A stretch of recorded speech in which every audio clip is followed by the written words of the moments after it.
মুন্সিগঞ্জে আলু বিক্রি হচ্ছে পানির দরে। এতে আলু উৎপাদনের শীর্ষ জেলাটির সংরক্ষণকারীরা বড় লোকসানের মুখে।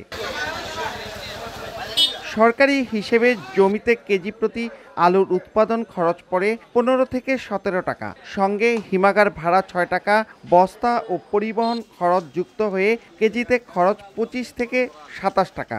সেই আলু হিমাগার গেটে বিক্রি হচ্ছে 11 থেকে 12 টাকায়, খুচরা বিক্রি হচ্ছে 17 থেকে 18 টাকা। তাই পুঁজি হারিয়ে দিশেহারা কৃষক। অথচ গেল বছর এই সময়ে আলুর খুচরা দর ছিল 60 থেকে 70 টাকা। 50 কেজি আলু আপনার জমিনে থেকে কলাসুর পর্যন্ত পৌঁছাইতে আমার 1200 টাকা খরচ, এখন ব্যস্ত হয় 500 টাকা। আলুটা খেতি করতে 27 টাকা কেজি পড়ছে এদিনে, এখন আলুটা ব্যস্ত আছে 17 টাকা, 16 টাকা, 18 টাকা। এখন 7 টাকা আর 12 টাকা পায়।